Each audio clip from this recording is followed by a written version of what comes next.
Hello everyone, how are you? I hope you all are fine.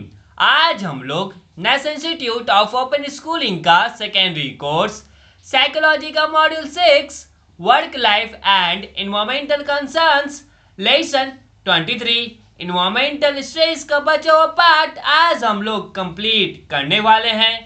तो चलिए शुरू करते हैं। Hello dear learner of NIOS. Now we are going to cover up section 23.3 Sustainable Development. According to World Commission on Environment and Development, which is also popularly known as Brundtland Commission, sustainable development is defined as development which meets the needs of the present without compromising the ability of future generations to meet their own needs. Sustainable development means preservation of the stocks of resources including environmental resources and exhaustible resources. The major cause of worry about the sustainability of development is supposed to be the wasteful consumption style. The present production technology is making large use of the non-renewable natural resources such as coal, gas, petroleum, which are also called fossil fuels. These sources of energy are the result of natural storage which is of 100 or more years old. Even the renewable natural resources like forest animals, water, etc. are being used by the human being in such a way that very soon there will be shortage of these resources. The nature has assimilating capacity, but if the pollution levels remain very high, then nature may not be able to assimilate it. This may result in lack of clean water and clean air. If these non-renewable natural sources deplete rapidly, then our future generations may not find anything for their use. Therefore, a little restraint needs to be practiced. The environment is not restricted to natural boundaries, which means that if people in any part of the world follow unhealthy practices, it may result in harming the entire humanity. Hence, sustainable development is a path of development in which options of future generations are not compromised by the acts of present generation. तो world commission on environment और development के अनुसार एक ये हमारा world commission है environment और development का ब्रंटलैंड कमीशन है। इसके अनुसार क्या है कि जो सस्टेनेबल डेवलपमेंट इसे हम लोग कैसे डिफाइन करेंगे, ऐसे डेवलपमेंट जो हम लोग का जो भी नीड है उसे वो फिलफिल करे, लेकिन बिना जो भी फ्यूचर में आएंगे उनके बिना नीड्स को हम लोग अफेक्ट किए हुए। सस्टेनेबल डेवलपमेंट का मतलब होता है प्रिजर्वेशन ऑफ स्टॉक्स, मतलब कि जो भी हमारे पास रिसोर्सेज है उसका प्रिजर्वेशन, साथ में जो एनवायरमेंटल रिसोर्सेज है और एग्जॉस्टिबल रिसोर्सेज है उसको प्रिजर्व करके रखें हम लोग अपने आने वाले फ्यूचर जनरेशन्स के यूज़ के लिए। इसका जो मेजर कॉज है कि हम लोग इसके बारे में क्यों वरी करें, तो ये जो सस्टेनेबिलिटी है हमारे डेवलपमेंट का, ये वेस्टफुल कंजप्शन स्टाइल की वजह से हो रहा है। हम लोग किसी भी चीज़ को यूज़ करते हैं तो उसको बर्बाद भी करते हैं, मतलब कि बिना सोचे समझे उसे हम लोग यूज़ करते हैं।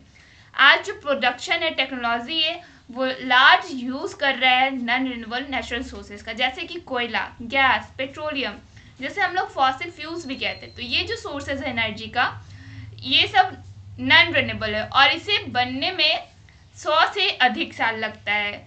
इनफैक्ट जो रिन्यूएबल नेचुरल सोर्सेज है जैसे फॉरेस्ट, एनिमल्स, वाटर, ये सब भी ह्यूमन बीइंग की जो है इसे बहुत ज़्यादा अंधाधुंध यूज़ कर रहे हैं, जिसकी वजह से इन सब की भी शॉर्टेज आ सकती है। हमारा जो नेचर है इसका खुद का एक कैपेसिटी एजिमुलेट करने का, कि जो पॉल्यूशन लेवल्स है वो बहुत ज़्यादा हाई हो चुका है हमारा, और जो नेचर है इसे अब एसिमुलेट नहीं कर पा रहा है। इसकी वजह से क्या हो रहा है कि जो क्लीन वाटर है उसकी कमी हो रही है, क्लीन एयर की कमी हो रही है। अगर ये non renewable natural sources deplete होगा बहुत तेज़ी से, तो हमारे जो फ्यूचर जनरेशन है उनके यूज़ के लिए उन्हें कुछ भी नहीं मिल पाएगा। और हम लोग इससे बचने के लिए एक छोटा सा उपाय कर सकते हैं। जो इन्वायरमेंट है उसने हमें रेस्ट्रिक्ट नहीं किया है, कोई नेचुरल बाउंड्रीज नहीं लगाया है। इसका मतलब ये नहीं कि जो लोग हैं किसी भी वर्ल्ड के पार्ट से वो अनहेल्दी प्रैक्टिस करेंगे जिसकी वजह से हमारा जो एंटायर ह्यूमैनिटी है वो खतरे में आ जाए। इसलिए सस्टेनेबल डेवलपमेंट एक ऐसा पाथ है जिसमें हम लोग के पास कुछ ऑप्शन है कि हम लोग इसको कैसे यूज़ करेंगे किसी भी नेचुरल चीज़ों को, ताकि हमारा जो फ्यूचर जनरेशन है उनको कॉम्प्रोमाइज़ ना करना पड़े हमारे प्रेजेंट जनरेशन की एक्ट की वजह से। How can you contribute for a better environment? आप एक बेटर इन्वायरमेंट के लिए कैसे कंट्रीब्यूट कर सकते हो? Conserve water bye avoiding unnecessary use of water. पानी को बचा सकते हैं कैसे? तो उसका अननेसेसरी यूज नहीं करना, बिना जरूरत के नल को खोल करके नहीं छोड़ना है। Use public transport. Public transport का यूज करने से हमारा फ्यूल्स बचेगा। आस्क फॉर पेपर बैग्स और cotton bags for carrying out your things. तो आप जब भी सामान लेने जाओ तो पेपर बैग्स या कॉटन बैग्स लेके जाओ, या फिर शॉपकीपर से वही मांगो। प्लास्टिक के बैग्स को यूज मत करो। Use as less electricity as you can. जितनी कम हो सके उतनी कम बिजली को यूज करना है। If you have a garden, consider composting the vegetable wastage. अगर आपके पास बगीचा है तो आप कंपोस्ट कर सकते हो वेजिटेबल वेस्ट को। Try to reduce the amount of material you use and buy reuse containers and any other items that you can. तो आपको उन मटेरियल को रिड्यूस करने की कोशिश करना है और खरीदने के लिए भी। अगर आपके पास कंटेनर है तो आप उसे रीयूज कर सकते हैं, और भी बहुत सारे ऐसे आइटम्स हैं जिसको रीयूज किया जा सकता है। Try to obtain recycled paper. और आप जब भी कोई पेपर लेते हो तो वही पेपर लेने की कोशिश करो जो रिसाइकल्ड हो। Plant as many trees as you can. जितनी हो सके उतनी ज़्यादा ट्रीज को प्लांट करना है। Buy appliances that are energy efficient. उन्हीं अप्लायंसेस को खरीदना है जो एनर्जी एफिशिएंट है। Save electricity by turning off unnecessary lights. अगर आपके घर में अननेसेसरी लाइट्स जल रहा है तो उसे टर्न ऑफ कर दीजिए। In your home, avoid using substances that could damage surface and groundwater, such as use phosphate-free detergents, and do not dispose of unwanted household chemicals in the drain. आप अपने घर में उन चीज़ों को अवॉइड कीजिए जो कि हमारे सरफेस और ग्राउंड वाटर को डैमेज कर सके, जैसे कि आप फॉस्फेट फ्री डिटर्जेंट्स का यूज़ कीजिए, और कोई भी अनवांटेड हाउसहोल्ड केमिकल्स को डिस्पोज ड्रेन में मत कीजिए। It needs to be understood that because each one of us contributes to environmental degradation, it becomes mandatory to make efforts for environmental conservation and pollution control. तो ये समझने की ज़रूरत है कि हम लोग जितने भी लोग हैं वो कंट्रीब्यूट कर रहे हैं इन्वायरमेंटल डिग्रेडेशन में। तो ये मैंडेटरी होना चाहिए कि हम लोग सब मिलकर एफर्ट्स लगाएं कि हम लोग अपने इन्वायरमेंट को कंजर्व कर सकें और पॉल्यूशन कंट्रोल कर सके। One day the great Greek philosopher Plato was walking through a street of Athens. One of his students had a shop in the same street. On seeing the teacher passing by, he ran after him, saluted, and invited him to visit his shop. Plato walked into the student's shop. The student was delighted. He said to the teacher, "Sir, please take anything you want." Plato looked around the shop and saw the attractive items and said, "I don't see anything that I need here." एक दिन क्या थे, एक महान philosopher है जो कि Greek से थे, प्लाटो। वो एथेंस के सड़कों पे चल के जा रहे थे, तो उनका एक स्टूडेंट आया जिसका एक सेम स्ट्रीट पे एक दुकान था। जब उसने अपने टीचर को गुजरते हुए देखा तो दौड़ के उनके पास आया, उन्हें सैल्यूट किया और अपने दुकान पे विजिट करने के लिए इनवाइट किया। प्लाटो अपने स्टूडेंट के दुकान पर गए तो स्टूडेंट जो था बहुत ज़्यादा खुश हो गया और उसने अपने टीचर से क्या बोला, सर अगर आपको किसी चीज़ की ज़रूरत है तो आप ले लीजिए। प्लाटो ने चारों ओर देखा, वहाँ पे बहुत सारे अट्रैक्टिव आइटम्स थे, लेकिन उन्हें क्या रिप्लाई किया कि मुझे जो चीज़ की ज़रूरत है वो मुझे यहाँ पे नहीं दिख रहा है। Plato's reply can help us in distinguishing between want and need.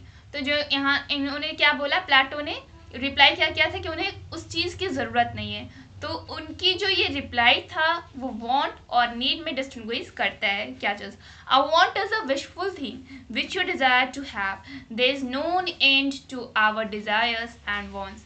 तो वांट क्या है, इच्छा क्या है कि एक ऐसा चाहत है जिसको आपको लगता है कि वो चीज़ आपको चाहिए, और हमारी इच्छाओं का, हमारे चाहत का कभी अंत नहीं हो सकता है। A need is something without which you cannot survive. Example, for our physical survival, we need air, food, water, clothes, house and medicine. Then we have our professional needs. For instance, a writer needs a pen, a carpenter needs his tools.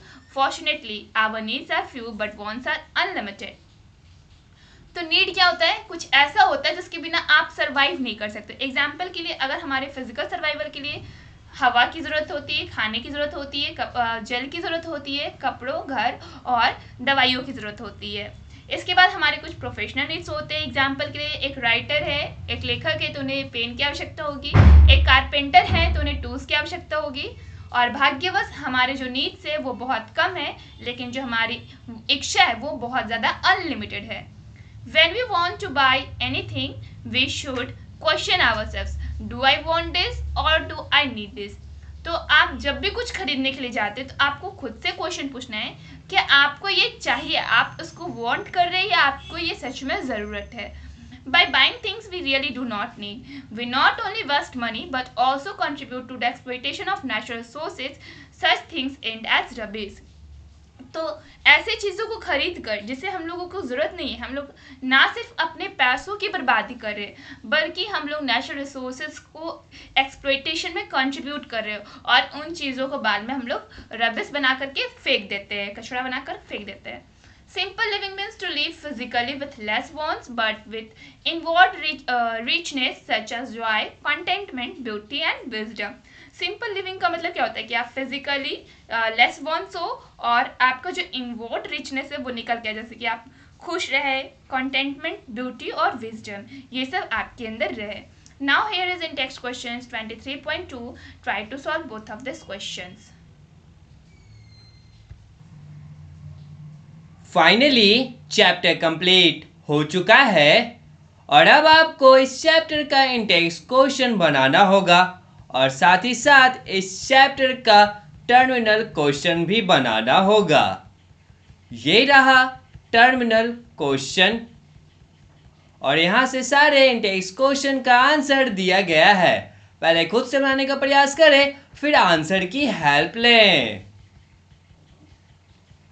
That's all for today. Thank you everyone.